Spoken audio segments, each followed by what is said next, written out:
अस्सलाम वालेकुम। मेरा नाम सानिया महराज है और मैं एज़ ए क्लिनिकल डायटीशियन बहुत ज़्यादा अरसे से 16 ईयर्स से प्रैक्टिस कर रही हूँ। पिछले कुछ अरसे से मेरे पीछे मेरे बहुत सारे कलीग्स, मेरे टीचर्स और मेरे स्टूडेंट्स थे कि मैडम आप कुछ ऐसा प्लेटफ़ॉर्म बनाएँ कि जिसके अंदर आप अपना जो एक्सपीरियंस है, क्लिनिकल एक्सपीरियंस है, वो हमारे साथ शेयर करें। तो मैंने उन सब के कहने के ऐन मुताबिक अपना ये चैनल स्टार्ट किया है और इस चैनल के अंदर मैं डेली बेसिस पे कुछ ऐसे टॉपिक्स डिस्कस करूँगी जो हमारे रूटीन लाइफ में प्रैक्टिस में हैं। मेरे क्लिनिकल करियर में मैंने बहुत सारी नई चीज़ें जो देखी हैं, जो सीखी हैं, वो मैं यहाँ पे आपके साथ शेयर करूँगी। पहली जो मेन चीज़ है कि हम जिस टॉपिक पे आज बात करेंगे वो है प्रेगनेंसी, क्योंकि सारा स्टार्ट ही वहीं से होता है। माँ की सेहत उतनी ही इम्पॉर्टेंट है जितनी हम बच्चे की सेहत कंसिडर करते हैं, क्योंकि इंसान से इंसान के पैदा होने के अमल को हम कहते हैं प्रेगनेंसी। प्रेगनेंसी बेसिकली 9 मंथ्स की, 280 डेज़ की या 3 ट्राइमेस्टर पर डिवाइडेड होती है अमूमन। प्रेगनेंसी के अंदर हम लोग 3 ट्राइमेस्टर में 3-3 महीने होते हैं। हर ट्राइमेस्टर में 3 महीने होते हैं और टोटल 9 महीने अगर काउंट करें तो ये बनते हैं। फर्स्ट ट्राइमेस्टर में हम लोगों का जो मेन फोकस होता है वो होता है माइक्रो न्यूट्रिएंट के ऊपर। माइक्रो न्यूट्रिएंट में ख़ासकर जो न्यूट्रिएंट्स कंसिडरेबल होते हैं वो होता है फॉलिक एसिड, आयरन, ज़िंक। ठीक है, ये वो 3 मेन न्यूट्रिएंट्स हैं जिनको हम इन कंसिडरेशन रखते हैं, क्योंकि फॉलिक एसिड जो है वो मदर के एनीमिया के साथ-साथ बच्चे में स्पाइना बाइफेटा, जिसे हम मेनिंजोमाइलोसिल भी कहते हैं, या जिसे हम आम ज़ुबान में कहते हैं कि आपके जो वर्टेब्रल कॉलम है, ठीक है, उसका फुली डेवलप ना होना, उसमें गैप आ जाना और उसमें पानी का फुव्वारा टाइप का बन जाना।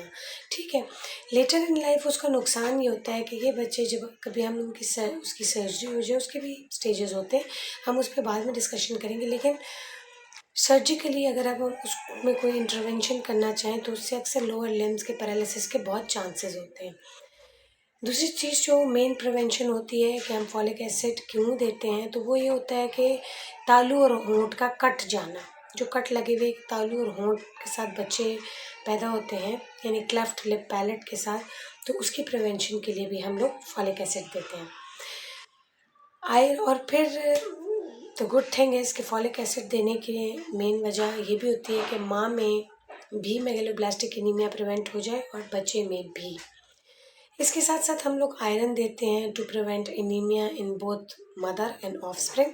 और जिंक के तो बहुत सारे रोल हैं। जिंक से तो ये है कि मदर की एज वेल एज फीटस की भी इंटेस्टिनल लाइनिंग, लंग्स के सीलियाज वगैरह जो हैं वो रीजनरेट होते हैं, या फॉर्मेशन ऑफ सीलियाज, विलाइज, ये सारी चीज़ें उस पर डिपेंडेंट होती हैं। और फिर ब्रेन की ग्रोथ एंड डेवलपमेंट भी उस पर डिपेंडेंट होती है। जहाँ हमने बात की अपने जिंक, फॉलिक एसिड, आयरन की during first trimester of pregnancy, वहाँ हम बात करेंगे जो मोस्ट इम्पॉर्टेंट न्यूट्रिएंट है, micro nutrient, most important vitamin है विटामिन ए। विटामिन ए जो है वो हमारी अर्ली प्रेगनेंसी में कॉन्ट्रा इंडिकेटेड है। कॉन्ट्रा इंडिकेटेड मीन्स कि जी हम लोग विटामिन ए अर्ली प्रेगनेंसी में जो है वो हम नहीं देते। उसकी रीज़न ये होती है कि उसका टेराटोजेनेसिस इफ़ेक्ट होता है। इट मीन्स कि वो जो है वो बच्चे की जो ऑर्गन्स की माल फॉर्मेशन कॉज करता है। मीन्स के ज़्यादातर जो उसका इफ़ेक्ट होता है वो सेंट्रल नर्वस सिस्टम पे होता है, ब्रेन पे, स्पाइनल कॉर्ड पे। ठीक है, उसकी माल फॉर्मेशन या उसके बनने में कोई ना कोई डिफेक्ट, मतलब वो कंप्लीट उसकी फॉर्मेशन नहीं होने देता। ठीक है जी। और इसके अलावा बहुत सारे मतलब ये क्लेफ्ट लिप पैलेट कॉज करता है, फीचरिंग में भी माल फॉर्मेशन हो जाती है।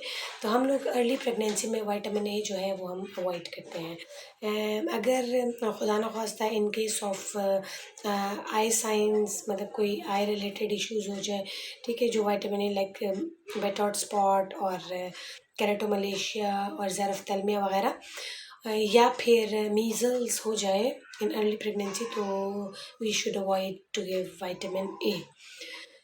लेटर जो है हम लोग सेकेंड ट्राइमेस्टर से हम लोग माइक्रो के साथ साथ मैक्रो न्यूट्रेंट पे भी बहुत ज़्यादा फोकस करते हैं। मैक्रो और माइक्रो न्यूट्रेंट दोनों इन कॉम्बिनेशन, क्योंकि पहले ट्राइमेस्टर में हमारा ज़्यादातर फोकस जो होता है वो माइक्रो न्यूट्रेंट पे होता है, मैक्रो पे भी होता है। पहले ट्राइमेस्टर में ये है कि हाइपरेमेसिस और वॉमिटिंग, नोज़िया, ये तरह इस किस्म की चीज़ें बहुत ज़्यादा कॉमन होती हैं।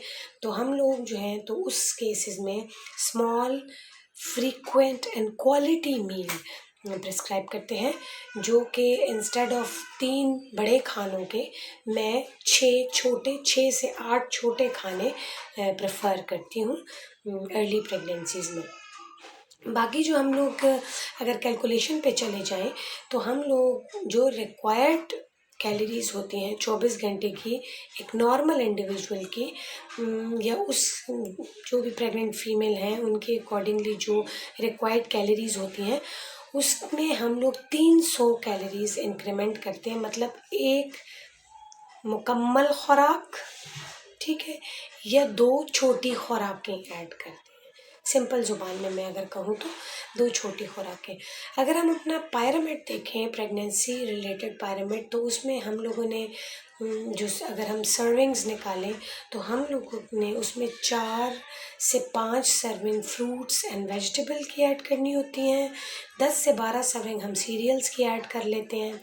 इसके अकॉर्डिंगली हम लोग प्रोटीन्स की सर्विंग अकॉर्डिंगली गोश्त की, मीट एंड मीट प्रोडक्ट, ठीक है, मिल्क एंड मिल्क प्रोडक्ट, हम ये सारी चीज़ें जो 4 हमारे फूड ग्रुप्स हैं, 4 से 5 हमारे जो मेन फूड ग्रुप्स हैं, उनको हम अकॉर्डिंगली डिवाइड करते हैं कि हर चीज़ बैलेंस्ड फॉर्म में प्रेगनेंसी में मिल जाए, माँ को भी और बच्चे को भी।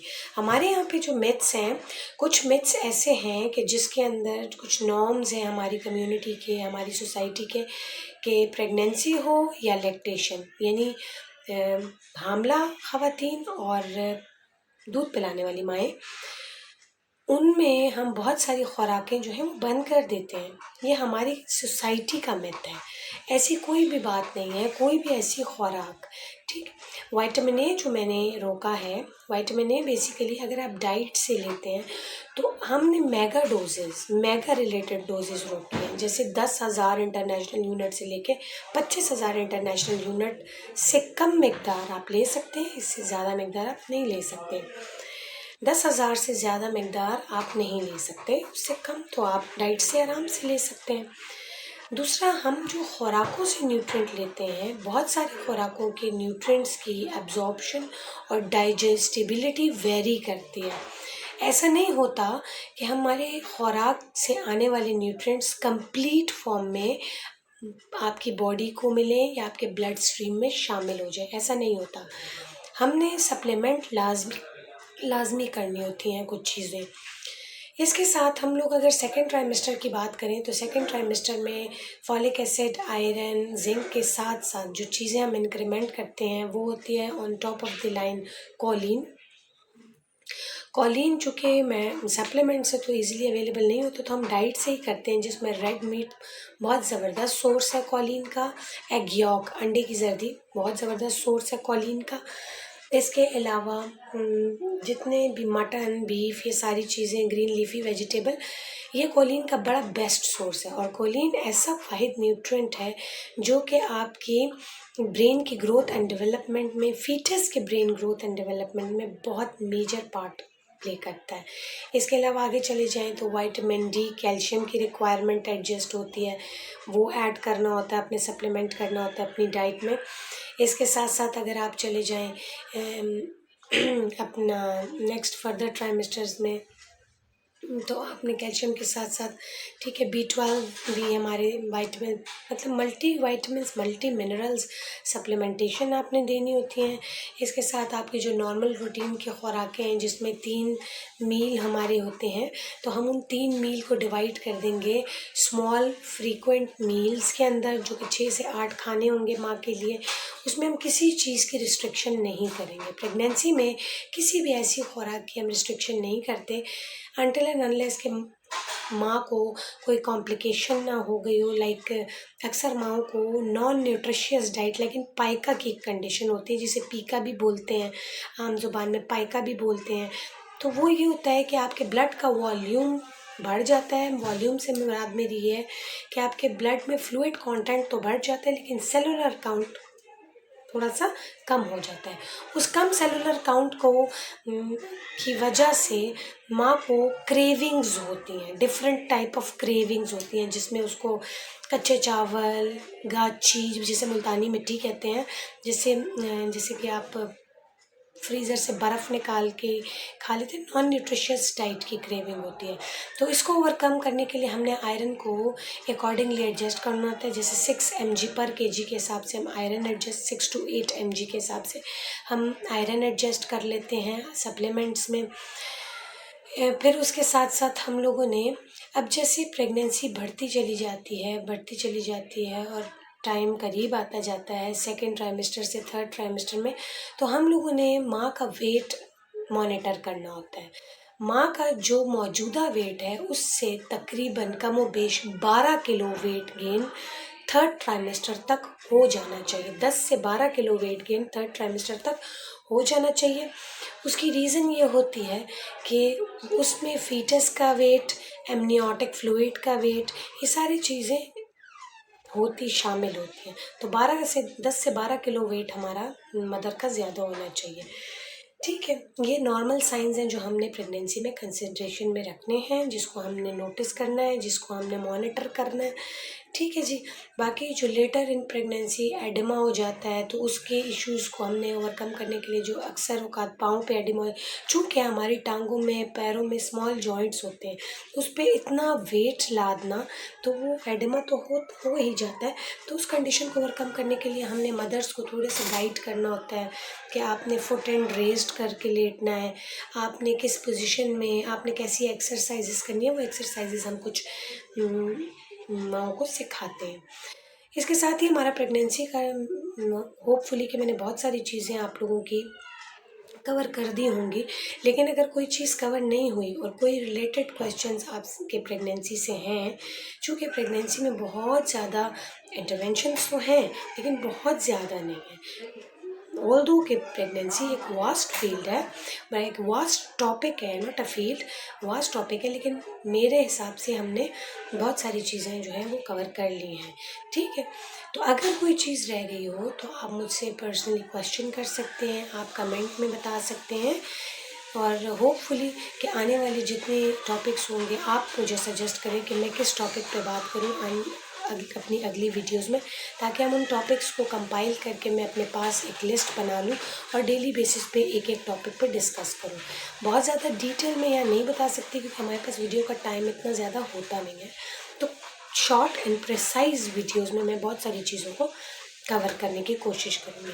और अगर मेरी लैंग्वेज या मेरी ज़ुबान बहुत ज़्यादा साइंटिफिक है, जो चीज़ें आप लोगों को समझ नहीं आ रही हों, तो आप प्लीज़ मुझे कमेंट में बताएं ताकि मैं उसको मज़ीद आसान बनाने की कोशिश करूँ। Thank you very much. Me signing out, doctor Sania Mahraj. इंशाल्लाह नेक्स्ट वीडियो के साथ आपके साथ फिर मुलाकात होगी। अल्लाह हाफिज़।